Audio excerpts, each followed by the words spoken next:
25. 야곱과 에서. 리브가는 쌍둥이 야곱과 에서 낳네. 두 민족은 뱃속에서부터 싸우네. 야곱은 에서의 발뒤꿈치 잡고 나오고 에서는 커서 건장한 사냥꾼 되네. 아브라함이 후처 그두라를 얻다. 25장 1절에서 6절. 아브라함의 인격과 신앙은 성숙해 갔지만 사라가 떠난 뒤로는 한 구석이 텅 빈 듯한 외로움과 쓸쓸함이 일상 속에 들어앉은 것 같았다. 외아들 이삭이 혼인하여 가정을 이룬 뒤에는 그런 공허함이 더해졌다. 하나님과 함께하는 삶은 중심이 충만하여 근본적으로는 허무라는 것이 있을 수 없다. 하지만 그렇다 해서 일상생활 속의 모든 것이 두루두루 꽉 차 있는 것만은 아니다. 아브라함은 노년의 쓸쓸함을 달래려 후처 그두라를 얻었다. 그 나이에는 거의 불가능한 일이 일어난 것이다. 더구나 아브라함은 그두라에게서 6 아들을 보았다. 그들은 순서대로 시므란, 욕산, 무단, 미디안, 이스박, 수하다.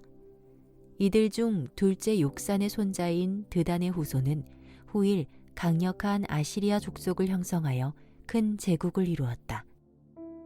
넷째인 미디안의 후손들로 구성된 미디안 족속은 사사시대에 이스라엘을 크게 위협하는 존재가 된다.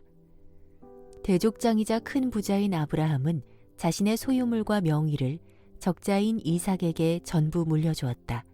그렇지만 후처 자식들에게도 한 미천씩 재산을 나누어 주고 가나안 밖으로 이주시켰다.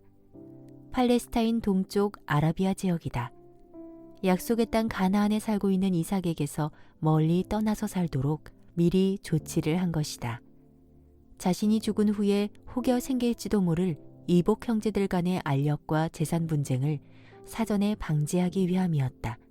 또한 언약의 후사인 이삭이 살고 있는 가나안 땅을 후처의 자식들로부터 온전히 보호해주기 위한 결단이기도 했다.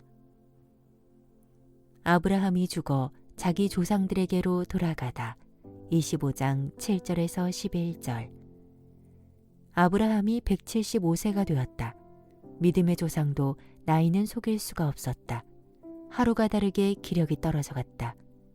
돌이켜보면 그때는 아브라함이 하나님의 부르심을 받고 고향 갈대아 우르를 떠나 도중에 하란에서 얼마간 머물렀다가 마침내 가나안 땅에 이른 지 꼭 100년째 되던 해다. 아내 사라는 40여 년 전에 세상을 떠났고 외아들 이삭은 어느덧 75세의 중장년이 되었다. 이삭은 아버지를 닮아서인지 자식을 아주 늦게 보았다. 60세 되던 해 곧 리브가와 혼인한 지 20년 만에야 어렵사리 쌍둥이 아들을 얻었다. 쌍둥이인 에서와 야곱은 어느새 15세의 청소년들이 되어 있었다. 이리저리 떠돈 나그네 삶이었지만 여한은 없었다. 행하는 손길마다 향하는 걸음마다 하나님이 늘 함께 하셨고 풍성하게 복을 주셨다. 이제는 미련 없이 세상을 떠나 아내 사라와 한시라도 빨리 재회하고 싶었다. 점점 기운이 빠지고 숨이 가빠졌다. 평생 자신에게 신실하셨던 주님의 인자하신 모습이 눈에 아른거렸다. 아버지의 임종이 가깝다는 소식을 듣고 서자인 이스마엘도 달려왔다. 마침내 임종의 날이 이르렀다. 아버지, 기운 차리세요. 아버지, 아버지. 아버지의 침상 곁에서 이삭과 이스마엘이 다급하게 부르짖었다. 그러나 아브라함은 더는 숨쉬지 않았다. 잠자듯 평온한 얼굴이었다. 아브라함은 천수를 누리고 기운이 다해 죽었다. 이 세상 나그네 여정을 마치고 소망하던 하늘나라 본향으로 돌아갔다. 앞서 세상을 떠난 자기 조상들이 있는 곳으로 들어간 것이다. 이렇게 아브라함의 죽음과 함께 언약 가문의 1세대는 구속사의 뒤안길로 물러났다. 이삭과 이스마엘은 아버지의 유언에 따라 부친의 시신을 헤브론 땅의 막벨라 동굴묘실에 장사 지냈다. 그 동굴묘실은 40여 년 전에 이삭의 모친 사라도 매장된 곳이다. 아브라함의 서자 이스마엘의 후손들, 25장 12절에서 18절. 이스마엘은 아브라함의 서자다. 본부인 사라가 아이를 낳지 못하던 때에 아브라함이 집안의 몸종인 이집트 여인 하갈에게서 얻은 자식이다. 사라의 몸에서 이삭이 태어나기 전까지, 그러니까 14세까지는 아브라함의 상속자로서 기대와 사랑을 한 몸에 받았다. 하지만 사라에게서 이삭이 태어나자 이스마엘은 찬밥 신세가 되어 어머니 하갈과 함께 아브라함의 장막에서 쫓겨났다. 그렇게 쫓겨나 광야에서 헤매다가 거의 죽게 되었을 때 주의 천사가 이들 모자에게 나타나 약속해 주신 것이 있었다. 이스마엘의 후손들을 크게 번성케 하여 많은 민족들과 나라들을 이룰 수 있게 해주시겠다는 약속이었다. 이제 그 약속의 성취를 볼 수 있다. 이스마엘은 활 쏘는 사냥꾼이 되었는데 스라에 12아들을 두었다. 태어난 순서는 이러하다. 느바옅, 게달, 앗브엘, 밉삼, 미스마, 두마, 마사, 하닷, 데마, 여둘, 나비스, 게드마. 이스마엘의 12아들은 나중에 12부족의 조상이 된다. 그들의 이름은 그대로 그들이 살던 마을과 성읍의 이름이 되었다. 이스마엘의 후손들은 하윌라에서부터 술광야에 이르는 광활한 지역에 걸쳐 살았다. 아라비아 사막의 남서쪽 지역에서 이집트 동쪽의 광야지대에 이르기까지, 더 멀리 유프라테스 강에 이르기까지 광범위한 지역에 흩어져 살았다. 이스마엘의 후손들은 아브라함의 다른 후손들과 떨어져 살았다. 이스마엘이 아브라함의 장막에서 쫓겨난 때는 17세 때였다. 이후 모친 하갈과 함께 바란 광야를 주요 터전으로 삼아 주로 사냥하며 살아갔다. 89세 되던 해에 아브라함이 위독하다는 소식을 듣고 급히 찾아가 임종을 지켜본 뒤 이복 동생 이삭과 함께 부친의 장례식을 치렀다. 이스마엘은 이삭보다 14세가 더 많다. 아브라함이 죽은 뒤로 이스마엘은 48년을 더 살다가 137세 때에 기력이 쇠하여 죽었다. 이삭이 쌍둥이의 아들 야곱과 에서를 얻다. 25장 19절에서 26절.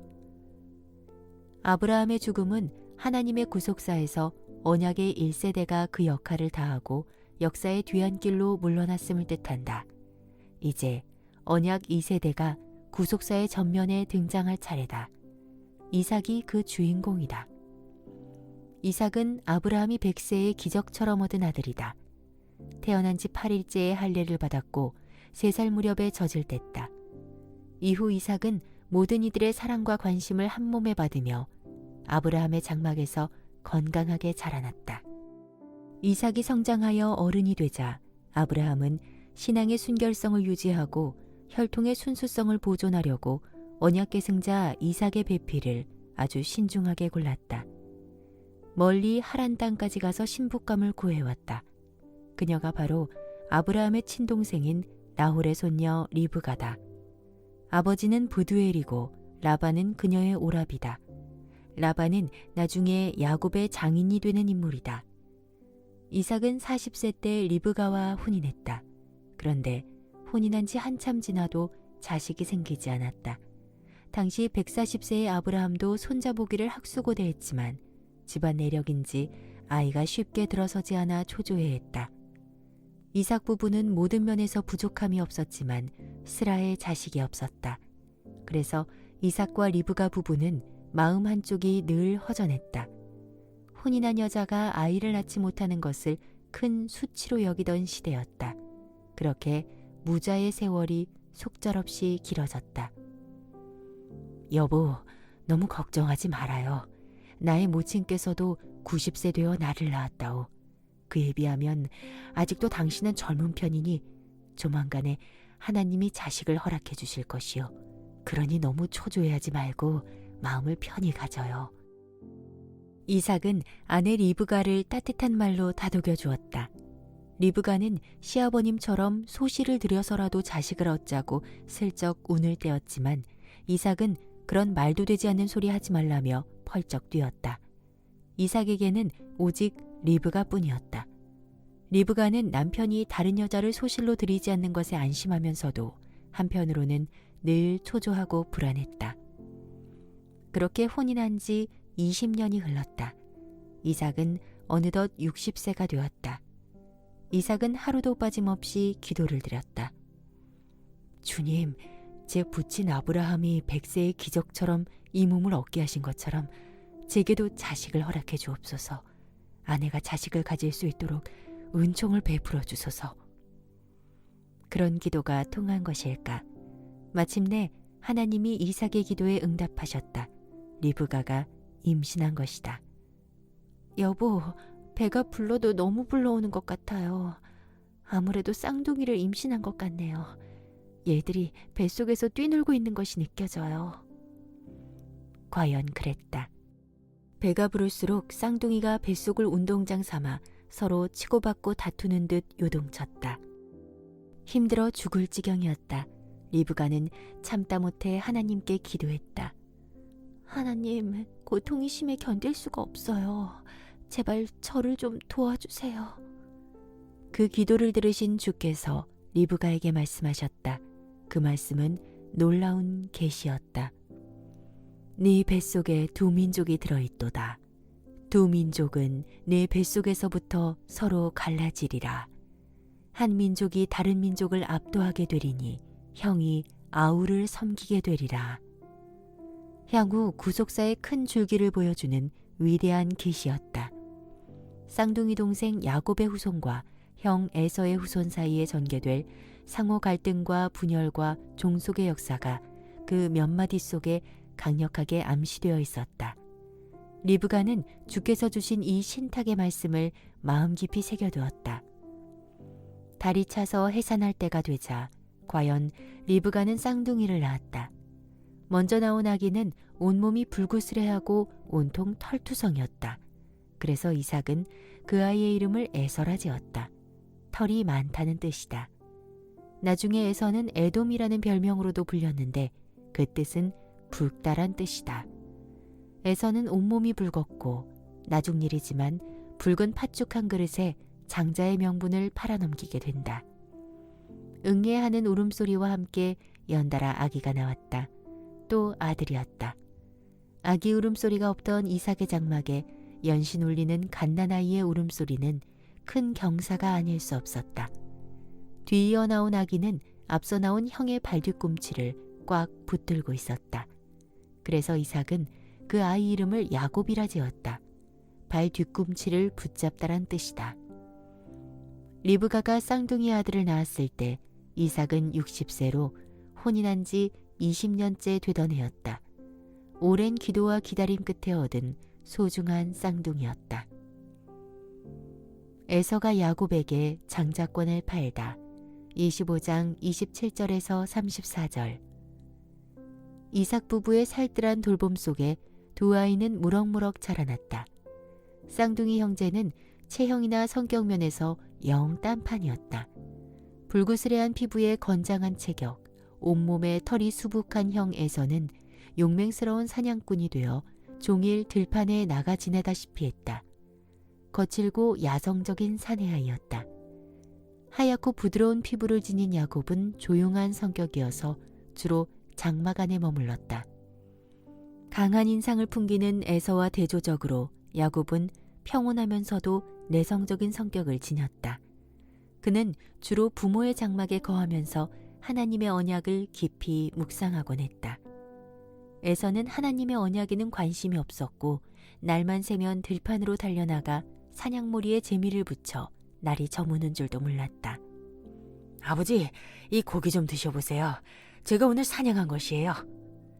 그날도 에서는 들판에서 사냥해서 잡은 짐승으로 고기를 구워 아버지 이삭에게 드렸다.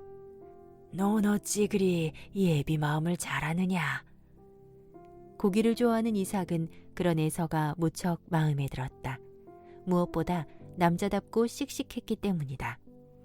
자신에게는 없는 용맹함이 더욱 든든했다. 과연 집안의 대를 이어갈 맏아들답다고 생각하고 에서를 더욱 사랑했다. 어머니, 뭐 다른 거 도와드릴 거 없나요? 그날도 야곱은 장막에서 어머니 리브가의 집안일을 챙기며 도와주고 있었다. 일하는 게 꼼꼼하고 차분했다. 딸이 없는 리브가로서는 딸같이 자상한 야곱의 손길이 여간 도움되는 게 아니었다. 리브가는 불같은 성격을 지닌 맏이 에서보다 조용하고 차분한 둘째 야곱을 더 좋아했다. 어느 날 야곱은 장막 근처에서 팥죽을 끓이고 있었다. 보글보글 끓고 있는 팥죽이 아주 먹음직스럽게 보였다. 때마침 형 에서가 들판을 쏘다니다가 집으로 돌아왔다. 아침 일찍부터 사냥감을 쫓아다니며 들판을 이리저리 헤매느라 무척 허기진 상태였다. 아우야, 지금 끓이고 있는 게 팥죽 맞지? 아, 거참 맛있게 생겼다. 나 좀 먹게 해다오. 형이 배고파 죽을 지경이다. 에서가 침을 꿀꺽 삼키며 말했다. 안 돼. 내가 힘들게 끓인 거야. 에이, 형제간에 왜 이래? 좀 먹자니까. 배에서 꼬르륵 소리 나는 거 안 들려? 에서가 다그쳤다. 그러자 야곱이 진지하게 말했다. 그럼 형이 가진 장자의 권리를 나한테 팔아. 그러면 이 팥죽 다 줄게. 장자의 권리라고? 그게 뭔데? 그래, 그래라. 까짓 거 너 가져라. 지금 배고파 죽을 지경인데 그런 게 다 무슨 소용이야? 에서는 귀찮다는 듯 설렁설렁 대답했다. 맛있는 팥죽 냄새가 코를 자극하여 어서 팥죽을 먹고 싶었다. 그럼 장자의 권리를 내게 팔겠다고 맹세해. 맹세? 어떻게? 에서는 야곱이 시키는 대로 맹세하고 장자의 권리를 야곱에게 넘겨주었다. 그러자 야곱이 팥죽과 빵을 에서에게 넘겨주었다. 에서는 허겁지겁 먹은 뒤 또다시 화살통을 어깨에 둘러매고 들판을 나갔다. 에서는 자신의 장자권을 아주 가볍게 여겼다. 장자권이 뭐길래 야곱이 그토록 차지하려고 했었을까? 당대의 그것은 정말 소중한 가치를 지닌 명분이요 권리였다. 한 집안의 장자가 갖는 권리는 대체로 이러했다. 첫째, 가장인 아버지와 함께 혹은 아버지를 대신하여 한 집안의 기둥이 되어 대소사를 결정할 수 있는 권위와 명예가 부여되었다. 둘째, 다른 아들들에 비해 2배가 되는 몫을 아버지에게서 상속받을 수 있었다. 셋째, 아버지로부터 장자의 축복을 받아 가문의 전통과 대를 공식적으로 이어갈 수 있었다. 여기에다 특별히 하나님과 언약을 맺은 아브라함과 이삭의 언약 가문에서는 하나님이 약속해 주신 후손의 번영과 가나안 땅의 상속이라는 권리도 부여받을 수 있었다. 무엇보다도 구속사의 핵심인 메시아, 그 메시아로 이어질 혈통을 계승해 나갈 수 있었다. 부모의 가르침을 등한시하고 사냥감을 찾아 밤낮으로 들판만 쏘다닌 에서는 이런 가치를 전혀 몰랐다. 하지만 부모의 장막에서 그런 가르침에 귀를 기울인 야곱은 일찍부터 소중한 가치를 깨닫고 그것을 얻기 위해 힘썼다. 결국 야곱은 맹세로 인친 구두 계약을 통해 형 에서에게서 장자의 명의를 획득할 수 있었다. 26. 우물 전쟁. 물이 귀해 우물 두고 싸우자 이삭은 싸우지 않고 양보하네. 이삭은 브엘세바에서 주신 하나님의 언약대로 제단을 쌓네. 이삭이 흉년을 피해 그랄 땅으로 이주하다. 26장 1절에서 11절. 그 무렵 이삭은 헤브론 땅에 살고 있었다. 그런데 그 땅에 극심한 흉년이 들었다. 대략 1세기 전에 부친 아브라함이 겪은 것과 같은 아주 혹독한 기근이었다. 이삭은 기근을 피해 블레셋 왕 아비멜렉이 다스리던 그랄로 이주했다. 그랄은 블레셋 족속이 차지한 영토였지만 가나안 지역에 속했다. 이삭이 그랄 땅에 거주하고 있을 때 주께서 이삭에게 나타나 말씀하셨다. 이삭아, 너는 이집트로 내려가지 말고 가나안 땅에 계속 머물도록 하여라. 내가 네 아버지 아브라함에게 맹세했던 것 같이 내게 복을 주겠노라. 네 후손은 하늘의 별들처럼 불어날 것이고 장차 이 땅을 차지하게 될 것이다. 주님, 감사합니다. 이삭은 엎드려 주께 경배했다. 이삭은 이집트로 내려가지 않고 그랄에 그대로 머물며 살았다.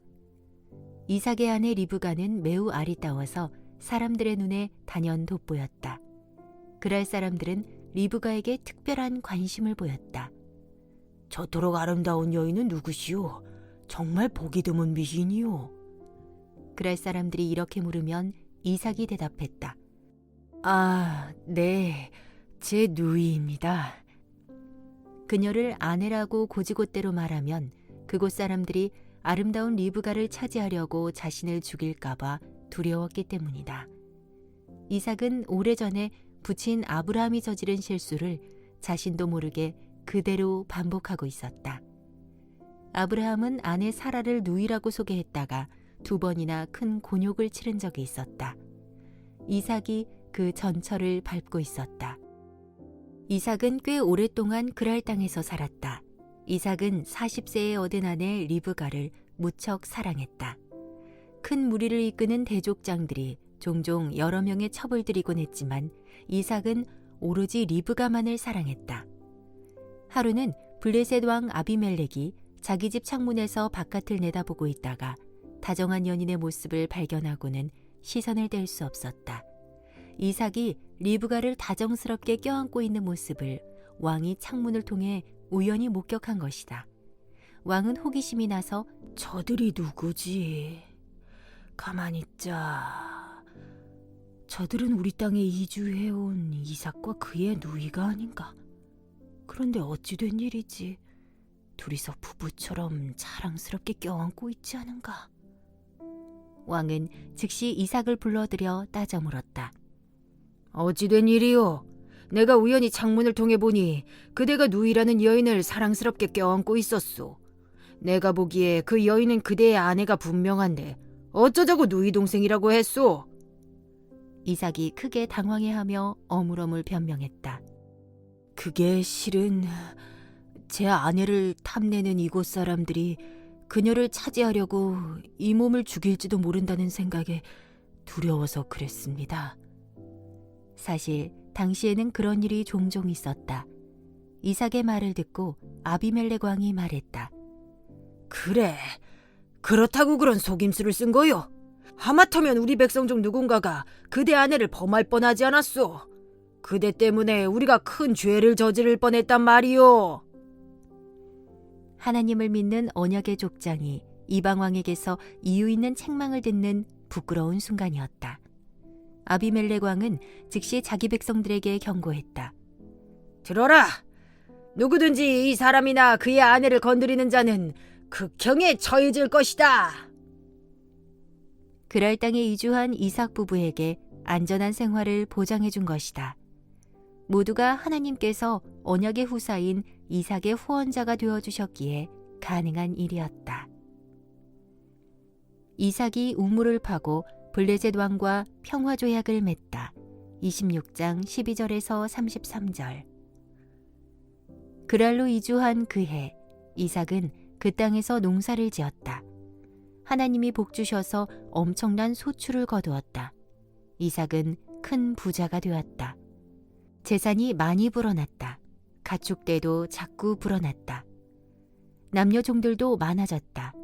그러자 블레셋 사람들이 이삭을 시기하기 시작했다. 그들은 이삭의 부친 아브라함이 생전에 파놓은 우물들을 흙과 쓰레기로 다 메워버렸다. 하루는 블레셋 왕 아비멜렉이 이삭에게 말했다. 이삭, 그대는 오히려 우리보다 더 강해졌소.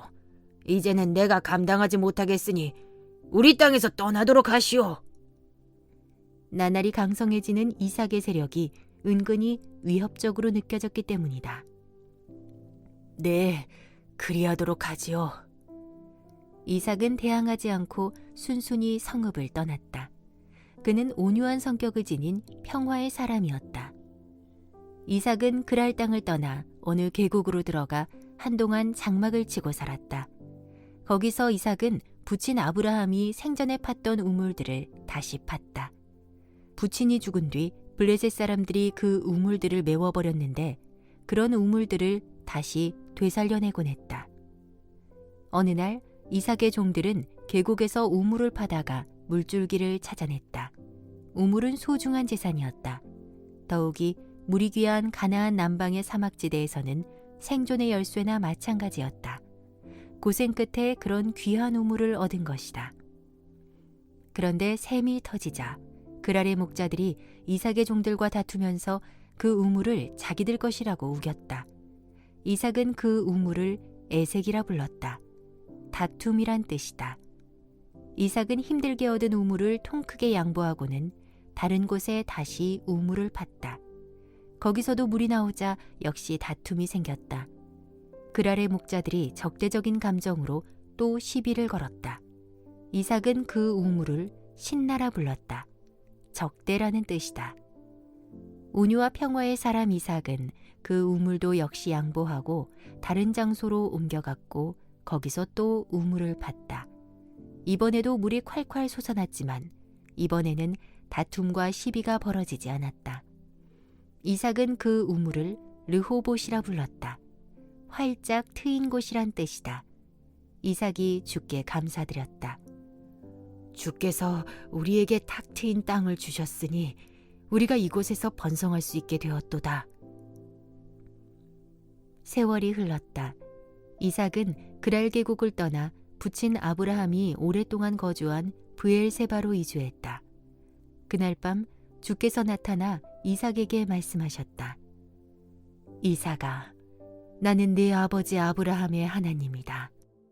내가 너와 함께하리니 너는 두려워하지 말아라. 네 아버지 아브라함에게 약속한 대로 내가 네게 복 주리니 네 자손이 크게 번성하게 될 것이다. 오, 주님, 감사합니다. 이삭은 그곳에 제단을 쌓고 주께 경배드렸다. 하루는 블레셋 왕 아비멜렉이 친구 아후삿과 군사령관 비골을 데리고 그랄에서부터 이삭을 찾아왔다. 이삭이 그들에게 말했다. 무슨 일로 나를 찾아오셨소? 그대들은 내가 판 우물들을 빼앗고 게다가 내가 밉다고 쫓아내기까지 하지 않았소? 이삭, 그 일은 참으로 미안하게 생각하오. 오늘 우리는 좋은 일로 찾아왔소. 그대와 평화조약을 맺고 싶소. 서로가 침범하지 말고 평화롭게 지내자는 계약을 맺도록 합시다. 그대의 하나님이 그대와 항상 함께 하시는 것을 우리가 분명히 목격했소. 블레셋 왕은 항상 양보하고 배려하는 이삭의 온유한 성품에 감동했다. 늘 양보하면서 살아가는 것 같은데도 하는 일마다 형통하게 풀리는 이삭의 행보를 보고는 이삭과 불편하고 적대적인 관계를 가져봐야 하등 좋을 게 없다고 판단한 것이다. 그럴 바에는 차라리 이삭을 친구로 만드는 편이 낫다고 생각했다. 게다가 이삭의 세력이 만만치 않아 은근 위협을 느끼기도 했다. 블레셋 왕은 체면이나 위신을 잊고 말을 이어갔다. 비록 우리가 그대에게 호의를 베푼 것은 아니지만 그대를 해치지 않고 무사히 우리 땅에서 지내게 해주었잖소. 또한 그대가 우리 땅을 떠날 때도 아무 일 없이 평화롭게 보내주었잖소. 그러니 그대도 우리를 해치지 않겠다고 약속해 주시오. 그러면서 속마음을 내비쳤다. 그대는 분명 그대의 하나님께 살뜰하게 보살핌을 받고 매사에 복을 받고 있는 게 분명하오. 결국 이삭을 보호해주고 있는 이삭의 하나님 때문에 평화조약을 맺고 싶다는 말이었다. 좋소, 왕의 뜻이 그러시다면 조약을 맺도록 합시다. 평화를 사랑하는 온유의 사람 이삭이 마다할 리 없었다. 게다가 왕의 위신을 생각지 않고 일개 부족장에게 먼저 평화조약을 맺자고 조르듯 하니 이삭으로서는 못 이기는 채 응하기만 하면 되었다. 자, 내 잔을 받으시지요. 내 잔부터 받으시지요. 왁자지껄 잔치가 벌어졌다. 이삭은 자신의 장막을 찾아온 블레셋 왕 일행에게 거나한 잔치를 베풀고 함께 먹고 마셨다. 부족이나 국가 간의 평화조약이 체결되면 큰 향연을 베풀어 유대 관계를 공고히 하는 것이 관례였다. 다음 날 아침 일찍 이삭과 그들은 서로 맹세했다.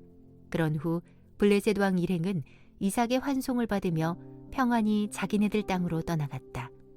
바로 그날 이삭의 종들이 달려와서 말했다. 주인님, 오늘 저희가 우물을 팠더니 물이 콸콸 터져 나왔습니다. 참으로 반가운 소식이었다. 하나님이 또 복을 주신 것이다. 이삭은 그 우물을 세바라 불렀다. 맹세란 뜻이다. 그날 블레셋 왕과 평화조약의 준수를 맹세했기 때문이다. 오늘날까지도 그 우물이 있는 성읍은 브엘세바라 불린다. 맹세의 우물이란 뜻이다. 에서는 점점 하나님에게서 멀어져 가고 26장 34절에서 25절. 이삭의 쌍둥이 아들 에서와 야곱은 어느덧 어른이 되었다. 이삭의 맞이 에서는 우상 풍속에 젖은 가나안 여인을 아내로 맞았다. 그것도 2명이나 맞았다. 브에리의 딸 유딧과 엘론의 딸 바스맛이었다. 당시 에서의 나이는 40세였는데 부모의 동의 없이 자기 뜻대로 행한 불신앙적 혼인이었다. 그 일은 이삭과 리브가의 마음에 큰 근심거리가 되었다. 그때 이삭의 나이는 100세였다. 이삭은 부친 아브라함을 떠올렸다. 부친께서는 자신에게 신앙의 배우자를 찾아주기 위해 이천리 먼 길을 마다하지 않으셨다. 그런데 자신은 반푼어치도 아버지를 따라가지 못했다는 자괴감이 들었다. 물론 자식 이기는 부모 없으니 자유분방한 사냥꾼인 에서의 고집을 꺾지는 못했을 것이지만 에서는 위대한 언약 가문의 장자로 태어났음에도 불구하고 언약 가문의 순수성을 망각하고 살았다. 하나님보다 세속에 사는 재미에 더 맛이 들려서 하나님과 하나님의 언약 축복에서 점점 멀어져 갔다. 자신이 그렇다는 것도 까맣게 모르는 채. 27. 축복의 향방. 눈이 어두운 이삭은 야곱을 에서로 알고 장자 축복을 하네. 뒤늦게 돌아온 에서는 사라진 장자권에 탄식하네. 야곱이 아버지를 속여 형의 축복을 가로채다. 27장 1절에서 29절. 세월은 쏜살같이 지나갔다. 이삭의 나이 어느덧 137세. 어느새 기력이 쇠해지고 눈이 매우 침침해졌다. 사물을 분간하기가 힘들 정도였다. 이삭은 이복형 이스마엘을 떠올렸다. 그가 137세를 일기로 세상을 떠났기 때문이다. 이삭은 불현듯 자신도 언제 죽을지 모른다는 불안감이 생겼다. 죽기 전에 꼭 해야 할 일이 있었다. 언약 가문의 후사에게 공식적으로 복을 빌어주는 일이었다. 하루는 이삭이 맏아들 에서를 조용히 불렀다. 눈이 침침한 이삭으로서는 두 아들이 쌍둥이라 에서인지 야곱인지 쉽게 분간이 가지 않았다. 하지만 귀는 그런대로 밝았기에 목소리로 확인할 수밖에 없었다. 에서냐? 네, 아버지, 접니다. 말씀하십시오. 얘야, 내가 늙어서 이제는 언제 죽을지 모르겠구나. 그러니 너는 지금 들판으로 나가서 나를 위해 사냥을 해다오. 그런 후에 네가 잡은 짐승으로 별미를 만들어 내게로 가져오너라. 내가 그걸 먹고는 죽기 전에 네게 마음껏 축복을 해야겠다. 유언과 함께 마지막 축복을 하겠다는 말씀이었다. 고대 세계에서 족장의 유언 축복은 굉장한 권위와 효과가 있었다. 특별히 하나님과 언약을 맺은 아브라함과 이삭 가문에서는 신적인 효과까지 더해졌다. 그래서 족장의 유언 축복은 권위와 명분과 효력이 있었다. 리브가는 남편 이삭이 맞이 에서를 조용히 부를 때부터 뭔가 이상한 낌새를 직감적으로 느꼈다. 그래서 아까부터 예의주시하던 터였다. 리브가는 에서가 남편의 장막으로 들어갈 때부터 문 앞에서 귀를 기울였다. 그래서 남편이 맏아들에게 하는 말을 전부 엿들었다. 남편이 에서에게서 유언 축복을 하려고 하는구나. 이대로 두면 안 되겠다. 리브가는 머리를 굴렸다. 분명 쌍둥이를 임신했을 때 하나님은 밝히 말씀하시기를 형이 아우를 섬기리라 라고 하셨다. 그렇다면 언약 가문을 이을 자는 형 에서가 아니라 아우 야곱이 되는 것이 마땅한 것이 아닌가. 리브가는 하나님께 받은 계시가 머릿속을 맴돌았다. 아무래도 빨리 손을 쓰지 않으면 안 될 것 같았다. 부친의 말을 들은 에서는 신이 났다. 에서가 좋아라 하며 일어나 장막 밖으로 나왔다. 리브가는 얼른 장막문에서 떨어져 집안일을 보는 채 했다. 어머니, 저 들판에 나가서 사냥을 하고 올게요. 에서는 자신보다 동생을 좋아하는 어머니가 눈치채지 않도록 평소와 다름없이 주섬주섬 사냥 도구를 챙겼다. 그런 뒤 총총걸음으로 장막을 빠져나와 들판으로 바삐 나갔다. 에서가 들판으로 나가자마자 리브가는 다급한 목소리로 야곱을 찾았다. 야곱은 평소처럼 장막 부근에 있었다. 네, 어머니, 저 여기 있어요. 무슨 일로 절 찾으세요? 야곱이 하던 일을 멈추고 어머니에게 다가오며 궁금한 듯 물었다. 리브가는 야곱을 한쪽으로 잡아 끌며 떨리는 목소리로 말했다. 얘야, 방금 네 아버지가 네 형에게 말하는 것을 들었다. 사냥해서 그 짐승의 고기로 별미를 만들어 오면 그것을 먹은 뒤 죽기 전에 장자의 축복을 해주겠다고 하더구나. 예? 정말이에요? 야곱이 충격인 듯 크게 놀랐다. 당황해서 어쩔 줄 몰라 하는 야곱을 보며 리브가는 서둘러 야곱에게 말했다. 야곱아, 일이 급하다. 형이 사냥해서 짐승을 잡아오기 전에 일을 마쳐야 한다. 그러니 넌 지금 가축대가 있는 곳으로 급히 달려가서 통통한 염소 새끼 2마리를 골라 내게로 가져오너라.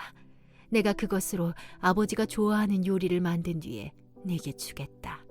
그러면 너는 그 음식을 아버지에게 가져가서 잡수시게 한 다음 유언 축복을 받도록 하려무나. 야곱은 장자 축복의 소중함을 잘 알고 있었다. 조부 아브라함 때부터 이어지는 언약 가문의 축복이 아니던가. 그 축복을 선망하던 그였기에 오래전에 형에게서 장자권을 사들이지 않았던가. 비록 팥죽 한 그릇에 지나지 않았지만 분명 에서의 맹세까지 받아놓은 것이 아닌가. 야곱도 마음이 다급해졌다. 어머니, 형은 몸에 털이 많지만 저는 살결이 매끈합니다. 축복을 하려고 아버지가 제 몸을 만지시면 금방 알아차리실 텐데요. 그리 되었다가는 축복은커녕 도리어 저주를 받을까 두렵습니다. 야곱이 떨리는 목소리로 걱정스럽게 말했다. 하지만 리브가는 조금도 흔들리지 않았다. 물론 야곱에 대한 편애도 어느 정도는 작용하고 있었다. 그러나 그녀는 무엇보다도 쌍둥이를 임신했을 때 하나님께 받은 계시를 잊지 않고 있었다. 그래, 그때 하나님께서는 형이 아우를 섬길 것이라고 분명히 말씀하셨지 않은가. 리브가가 속으로 확신하며 머뭇거리는 야곱에게 힘있게 말했다. 야곱아, 넌 걱정하지 마라. 만약 발각되면 저주는 내가 다 받으마. 그러니 어서 염소를 골라서 내게 가져오너라. 서둘러라.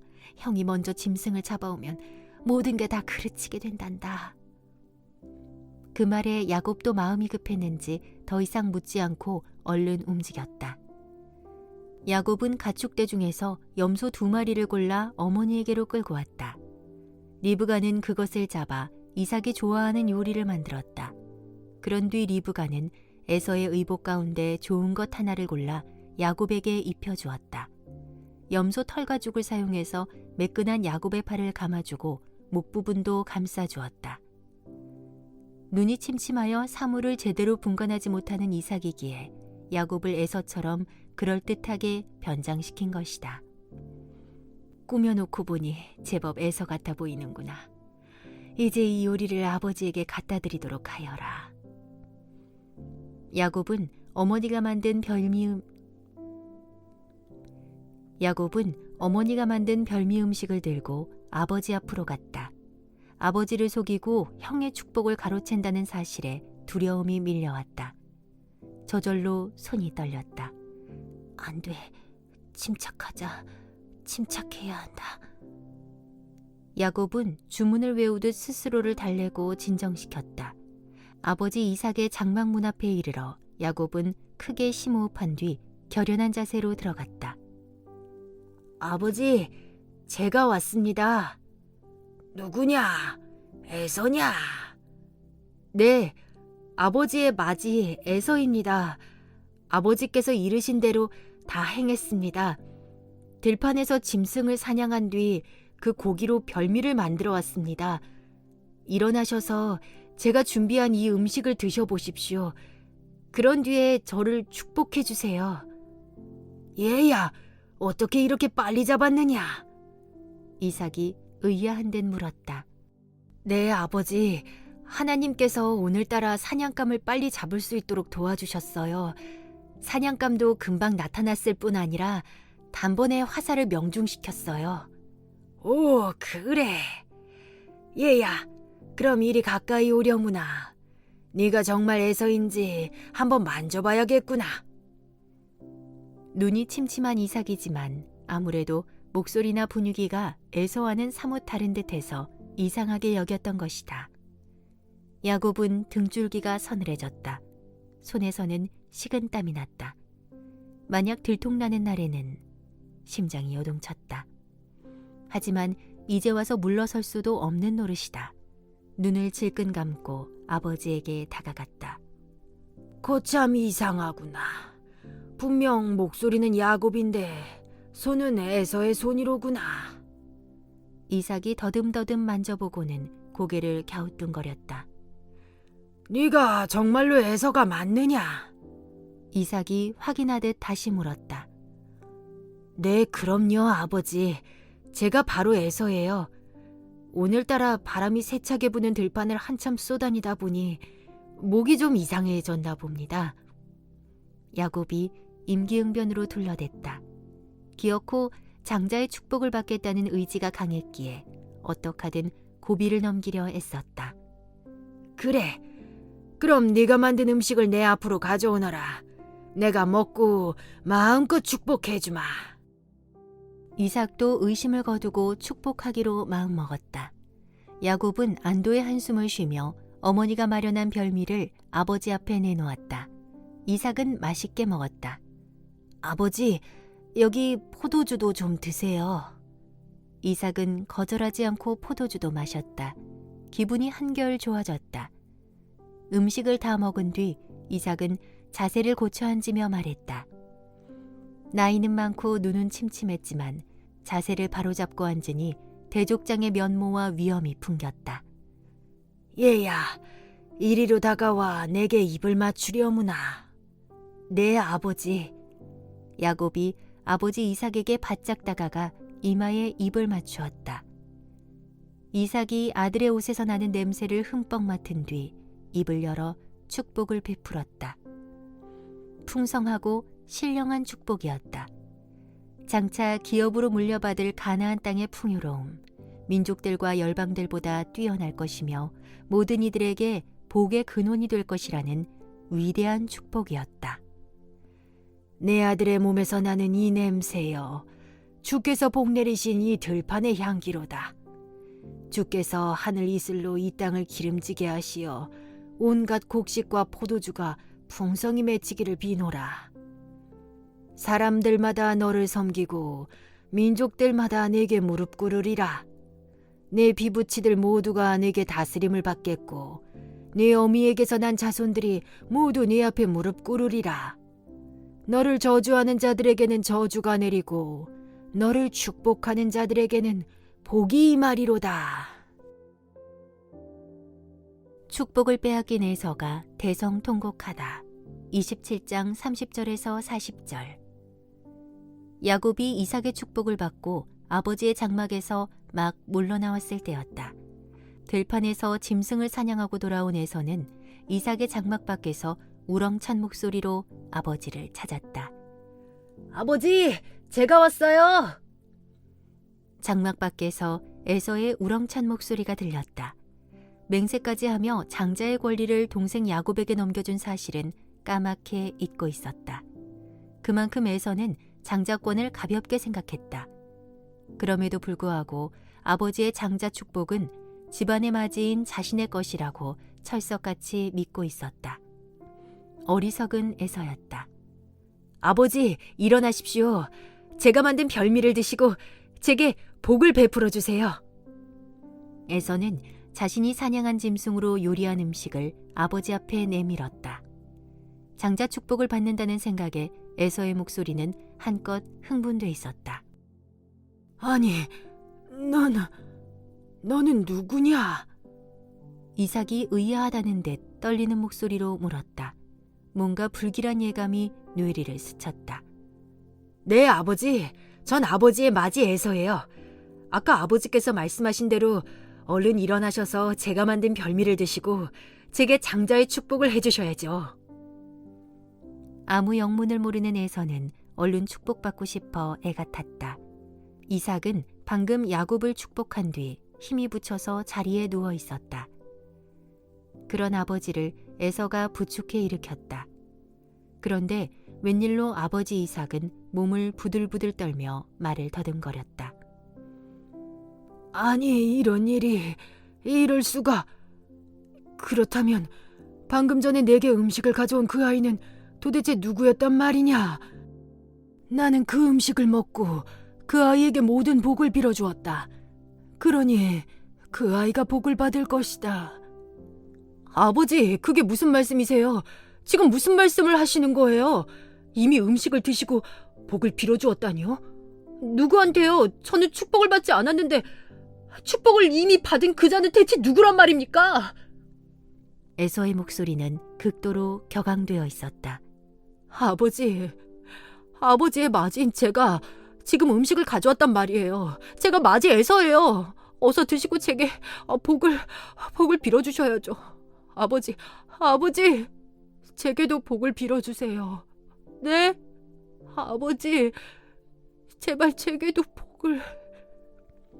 에서는 감정이 고조되어 말까지 더듬거렸다. 아버지를 붙들고 큰 목소리로 목 놓아 울면서 절규했다. 이삭은 힘없는 목소리로 대답했다. 에서야, 어쩔 수 없구나. 이젠 나도 어쩔 수 없어. 네 동생 야곱이 나를 속이고 네가 받을 복을 가로챈게로구나. 그러니 장자의 복은 야곱이 받겠구나. 이젠 어쩔 수가 없어. 주 여호와의 이름으로 행해진 맹세를 거두어 드릴 수 없듯이 족장의 유언 축복도 그러했다. 주 여호와의 이름으로 행해진 것이기에 취소하거나 물을 수 없었다. 또한 2번 행해질 수도 없었다. 그만큼 언약 가문의 유언 축복은 무겁고 위대했고 신성했다. 그제야 에서는 지난날 팥죽으로 자신의 장자권을 샀던 야곱의 행위를 기억했다. 아버지, 그러니까 그 녀석 이름이 야곱이죠? 남의 발 뒤꿈치나 잡는 녀석 아닙니까? 지난번에는 제게 팥죽 한 그릇을 주고 장자의 권리를 앗아가더니 이번에는 제가 받을 축복마저 몰래 가로챘어요. 그 녀석은 저를 2번이나 속였단 말입니다. 에서는 다시 애처로운 눈길로 아버지를 바라보며 애원했다. 아버지, 그래도 혹 제게 베푸실 복이 남아있지 않나요? 제발 제게도 축복을 좀 베풀어 주세요. 아버지, 네? 아들아, 난 그 아이에게 모든 복을 빌어주었단다. 널 다스리도록 했고 모든 피부치들로 하여금 그의 종이 되게 하였단다. 또 하늘 이슬의 복을 받아 곡식과 포도주도 풍성하게 거두도록 빌어주었다. 그러니 무슨 복이 남아있어 네게 복을 빌어줄 수 있겠느냐. 이삭도 안타깝다는 듯 처량하게 말했다. 그래도 에서는 큰 소리로 울며 불며 계속 매달렸다. 아버지, 그러지 말고 제게도 제발 복을 빌어주세요. 아버지께서 빌어주실 복이 어디 그것뿐이겠어요? 아버지, 제발. 그러자 이삭은 마지못해 손을 뻗어 에서의 머리 위에 얹고는 복을 빌어주었다. 하지만 그것은 복이라기보다는 차라리 저주에 가까웠다. 거친 환경에서 칼에 의지하며 살아야 할 운명이었다. 그마저도 종의 신세로 살아야 할 비천한 신세였다. 후일 척박한 세일 산지에 터전을 잡고 살아가는 에서와 그의 후손 에돔 족속의 운명이 그러했다. 네가 살아갈 들판은 거칠고 척박한 땅. 그 땅에는 하늘에서 이슬 한 방울 내리지 않으리라. 너는 일평생 칼을 의지하고 살아가야 할 운명.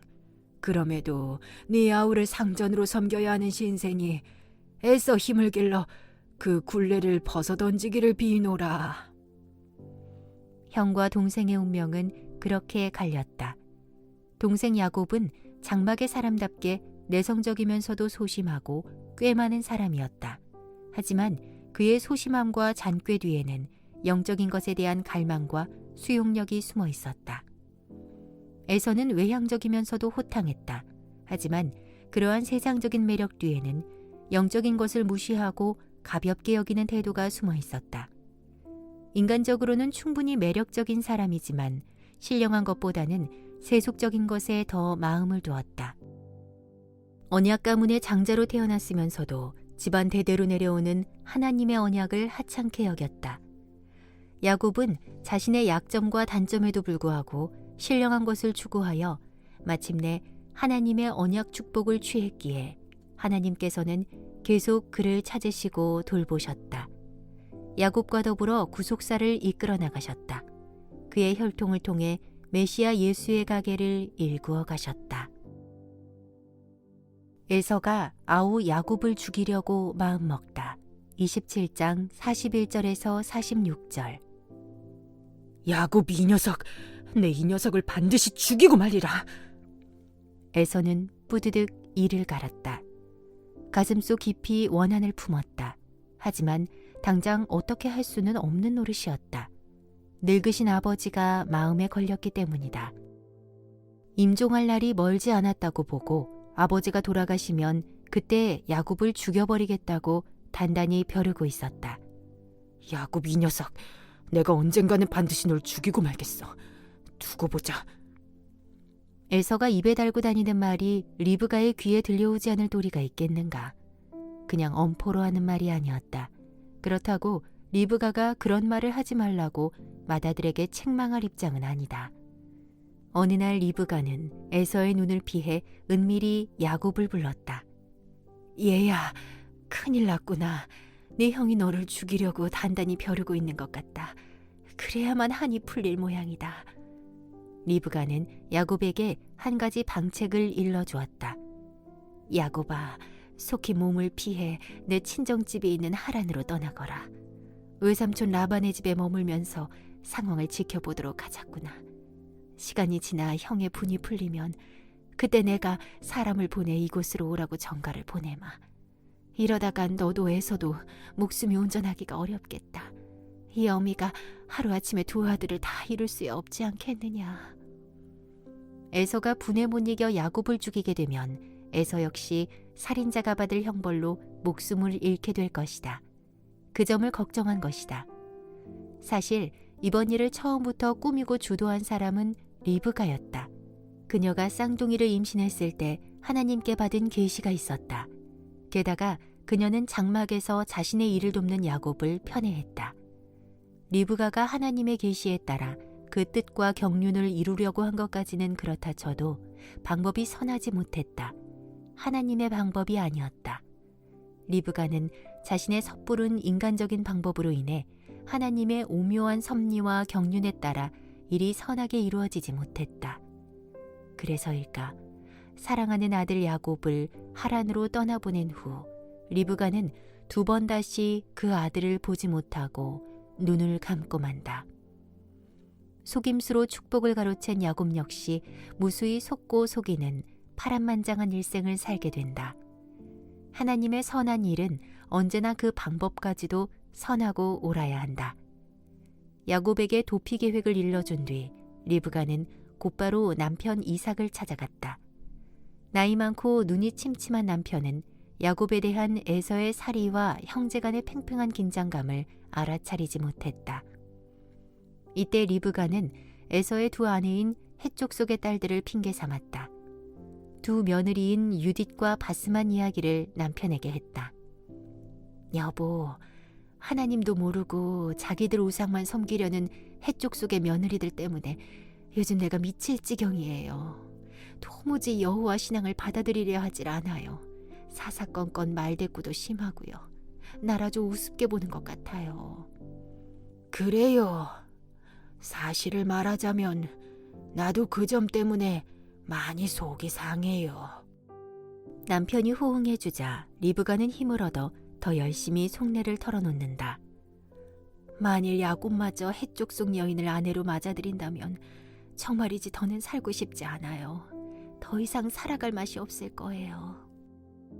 그러면서 리브가는 마음속에 간직한 본론을 슬쩍 꺼내놓았다. 그러니 여보, 야곱은 내 피부치가 있는 하란으로 보냅시다.